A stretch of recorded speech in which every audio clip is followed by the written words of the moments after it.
வணக்கம் யூடியூப் நேயர்களே. இப்போ நம்ம வந்து சாம்பிராணி செய்யலாம்.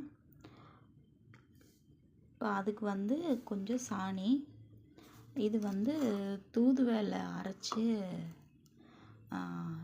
இதாக வச்சுருக்கு, பேஸ்ட்டாக வச்சுருக்கு. இப்போ இந்த ரெண்டையும் மிக்ஸ் பண்ணி நம்ம வந்து சாம்பிராணி ரெடி பண்ணிட்டோம்னா அந்த சளி தொல்லை அதெல்லாம் இல்லாமல் இருக்கலாம்.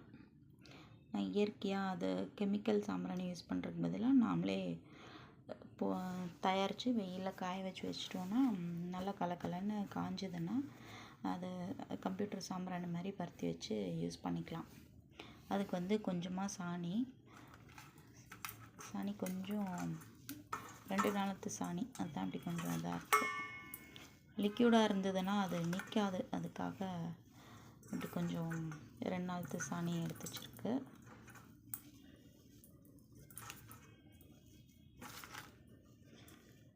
நல்லா உதுத்தியாச்சு. அது கூட இந்த அரைச்சி வச்சுருக்க தூதுவளையை பண்ணிக்கலாம்.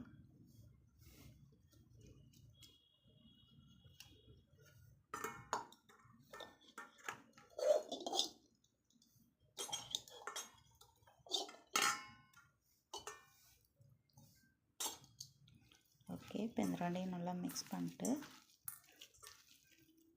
கொஞ்சம் நீங்கள் பேஸ்ட்டு கொஞ்சம் கெட்டியாக அரைச்சிங்கன்னா அதுக்கு தகுந்த மாதிரி சாணி கொஞ்சம் 1 நாளத்து சாணி மாதிரி எடுத்திங்கன்னா அது நல்லாயிருக்கும். இது கொஞ்சம் பேஸ்ட்டு தண்ணி மாதிரி இருந்தது, அதனால் 2 நாளத்து சாணி எடுத்தேன்.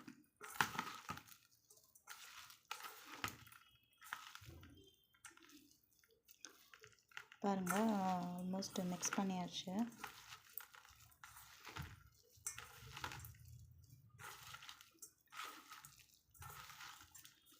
ஓகே,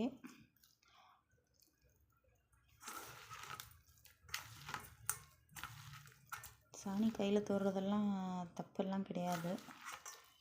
அதனால் எனக்கு கேஷுவலாக எங்கள் வீட்டில் வாசல் தொளிக்கிறதுக்கெலாம் யூஸ் பண்ணுவோம். ஸோ அது எனக்கு கேஷுவலாக வந்துருச்சு. நீங்கள் கரண்டி கூட யூஸ் பண்ணிக்கலாம்.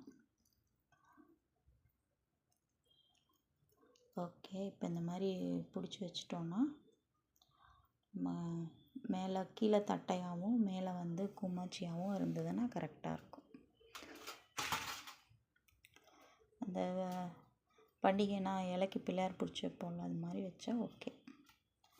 பாருங்கள், அப்போ தான் கொஞ்சம் காஞ்சதுன்னா நல்லா கலக்கலன்னு காயும். காஞ்சதுன்னா அது கொஞ்சம் கரெக்டாக வந்துடும். பற்றி வச்சோம்னா ஒரு 1/2 மணி நேரம் to 1 மணி நேரம் இருக்கும். அதிலே வந்து கொசுவும் வராது, உடம்புக்கும் நல்லது. இந்த ஜலதோஷம்லாம் போகிறதுக்கு வேப்பந்தலையில் செய்வோம். இன்றைக்கி தூதுவளை இருந்தது, சரி ட்ரை பண்ணலான்ட்டு இது பண்ணிட்டேன்.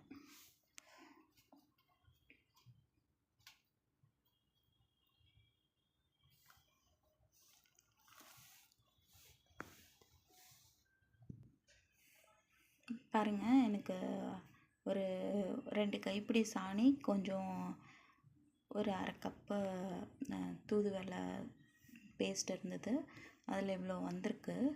இப்போ இதில் தூதுவளை ஆட் பண்ணலாம், இல்லை தும்பை செடி கிடச்சிதுன்னா அதை கூட அரைச்சி சாணியில் கலக்கி பண்ணலாம். இது வந்து நாட்டு பசுமாட்டு சாணி, வீட்டில் பருத்தி வைக்கிறதுக்கு நல்லாயிருக்கும். அதனால் இது எல்லா சாணியும் யூஸ் பண்ணலாமான்னு தெரில, வீட்டில் பருத்தி வாங்கலான்னு தெரில. நாட்டு மாடு கோயில் பக்கம்லாம் போனீங்கன்னா பசுமாடு இருந்ததுன்னா அந்த சாணி எடுத்துகிட்டு வந்தால் கூட இது மாதிரி ஏதாவது செஞ்சுக்கலாம். வேப்பந்தலை, தும்பப்பூ, இந்த மாதிரி நொச்சி இலை, இதெல்லாம் வேலி ஓரத்துலேயே இருக்கும். அதெல்லாம் பறிச்சுட்டு வந்து அரைச்சி கொஞ்சம் சாணியில் கலக்கி பிடிச்சி வச்சோன்னா ஒரு 3 நாளையில் நல்லா கலகலன்னு காஞ்சிரும். அப்புறம் அதை நம்ம இந்த மாதிரி கம்ப்யூட்டர் சாம்பிராணியாக போட்டுக்கலாம். அந்த புகை ஸ்மெல் பண்ணுறதுனால ப்ரீத்திங்க்கு எந்த கெடுதலும் இல்லை.